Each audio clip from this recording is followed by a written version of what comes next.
மிதுன ராசிக்கார அன்பர்கள் அனைவருக்கும் எனது அன்பு கலந்த தமிழ் புத்தாண்டு நல்வாழ்த்துக்கள். நான் உங்கள் அஸ்ட்ரோ சின்னதுரை, பிளிமிசை கூத்தூர், பெரம்பலூர் மாவட்டம். மிதுன ராசி சித்திரை மாத பலன் 2026 நிகழும் மங்களகரமான பராபவ வருடம், தமிழ் வருடம் பராபவ வருடத்துடைய முதல் மாதம் சித்திரை மாதம்.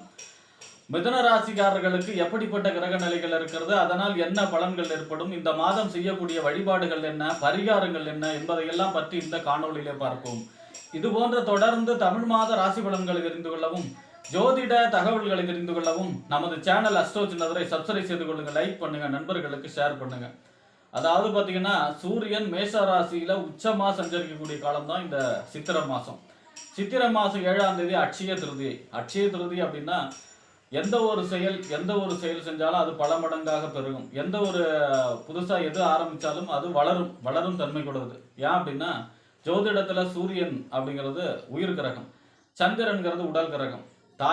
தந்தையை சொல்லக்கூடிய கிரகம் சூரியன், தாயை கொடுக்க சொல்லக்கூடிய கிரகம் சந்திரன். இந்த ரெண்டு கிரகமும் உச்சமா இருக்கும். மேஷத்துல சூரியன் உச்சமா இருப்பாரு, ரிஷபத்துல சந்திரன் உச்சமா இருப்பார். அப்ப ரெண்டு பேரும் உச்சமா சஞ்சரிக்கக்கூடிய காலம் தான் இந்த அட்சய திருதி. அப்ப புதுசா தொழில் தொடங்குறதுல இருந்தோ, புது கணக்கு தொடங்குறதுல இருந்தோ, எந்த ஒரு செயல் செஞ்சாலும் அது பல மடங்கு பெருகும். அதனாலதான் இன்னைக்கு தங்கம் வாங்க சொல்றது. தங்கம் மட்டும் இல்ல, எது வேணாலும் செய்யலாம், எது செஞ்சாலும் அது பல மடங்கு பெருகும் அப்படிங்கிறது தான் அந்த அட்சய திருதியுடைய பலன். அடுத்ததா பாத்தீங்கன்னா இந்த சித்திரை மாசம் 17ஆம் தேதி நரசிம்மர் ஜெயந்தி. நரசிம்மர் வழிபாடு செய்வதற்கு மிக அற்புதமான நாள். நரசிம்மர் வழிபாடு இன்றைய காலகட்டத்தில் மிகவும் அவசியம். ஏன் அப்படின்னா நரசிம்மர் வழிபாடு செய்பவர்களுக்கு தீய சக்திகள் கிட்ட நெருங்காது. அதாவது பேய் பிசாசுல இருந்து அவர்கள் பிளாக் மேஜிக் செய்வினை சம்பந்தமான எந்த பாதிப்புகளும் அவர்களை நெருங்காது. நரசிம்மர் வழிபாடு தொடர்ந்து யார் செய்தாலும் அவர்களுக்கு இந்த நெகட்டிவ் எனர்ஜியால் ஏற்படக்கூடிய பாதிப்பு நடக்காது. ஆக நரசிம்மர் ஜெயந்தி அன்று பெருமாள் கோயில் சென்று நரசிம்மர் வழிபாடு செய்வது சிறப்பு. அடுத்ததா பார்த்தீங்கன்னா 18ஆம் நாள் சித்திரை மாதம் 18ஆம் தேதி சித்ரா பௌர்ணமி. அனைத்து கோயில்களிலும் அனைத்து ஆலயங்களிலும் விசேஷம் நடக்கும், குலதெய்வ வழிபாடு செய்வதற்கும். அதே போல பார்த்தீங்கன்னா சித்திரகுப்த பூஜை, அதாவது யம தர்மராஜாவுக்கு கணக்கு எழுதி கொடுக்கக்கூடிய சித்திரகுப்தருடைய பூஜை செய்வதற்கும் மிக அற்புதமான நாள் சித்ரா பௌர்ணமி. அடுத்ததா பார்த்தீங்கன்னா இந்த சித்திரை மாதம் இப்போ 22ஆம் தேதிக்கு மேலே பார்த்தீங்கன்னா உங்களுக்கு அக்னி நட்சத்திரம் ஆரம்பம். அக்னி நட்சத்திர காலகட்டங்களில் வீடு நிலம் எது சம்பந்தமா எந்த வேலைகளும் செய்யக்கூடாது. கிரக ஆரம்பம், கிரக பிரவேசம், வாசல் கால் வைக்கிறது, மன கோல்றது, நிலம் சம்பந்தமா திருத்துறது, இந்த மாதிரியான வீடு நிலம் சம்பந்தமான எந்த வேலைகளையும் செய்யக்கூடாது அக்னி நட்சத்திரத்துல. ஆக இப்படிப்பட்ட சிறப்பு வாய்ந்த இந்த சித்திரை மாசத்துல மிதுன ராசியை பொறுத்த வரைக்கும் உங்க ராசிநாதன் புதன் உங்க ராசியிலே குரு சஞ்சரிச்சு அடுத்த வைகாசி மாசம் பார்த்தீங்கன்னா 2ஆம் இடம், வாக்கு தனம் குடும்பம் வருமானம் சொல்லக்கூடிய 2ஆம் இடத்துக்கு போக போறார். குரு உச்சகதியில சஞ்சரிக்க போகிறார்.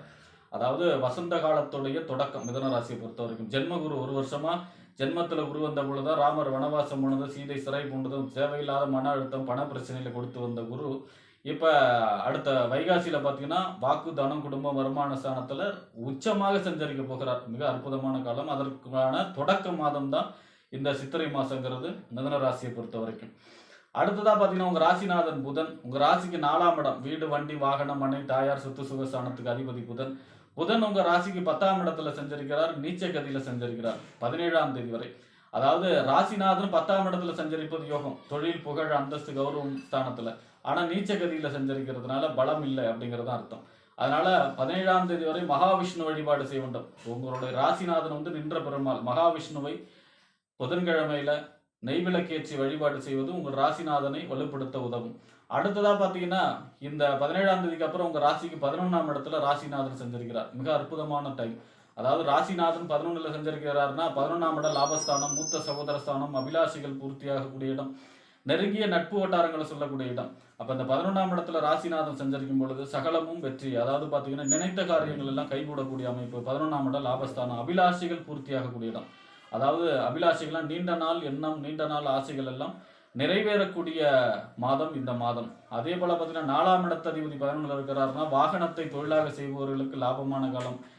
நிலம் இடம் சம்பந்தமான ரியல் எஸ்டேட் தொழில் செய்பவர்களுக்கு அற்புதமான காலம். 17ஆம் தேதிக்கு அப்புறம் தாய் வழி அனுகூலங்கள், இந்த மாதிரியான நல்ல பலன்கள் அதிகமாக நடக்கும். அதாவது அசையா சொத்துக்கள் வாங்கக்கூடிய அமைப்பு, இந்த மாதிரியான யோகத்தை கொடுக்கக்கூடிய அமைப்பாக இருக்கும் 17ஆம் தேதிக்கு அப்புறம். அடுத்ததா பாத்தீங்கன்னா உங்க ராசிக்கு 5ஆம் இடம், புத்திரஸ்தானம், புத்தி சிந்தனை செயல்திறன் பதவி விளையாட்டுன்னு சொல்லக்கூடிய 5ஆம் இடத்திற்கும் 12ஆம் இடம் என்று சொல்லக்கூடிய விரயஸ்தானம், அயன சயன போகஸ்தானம். விரயஸ்தானத்துக்கு அதிபதி யாருன்னா சுக்கிரன்.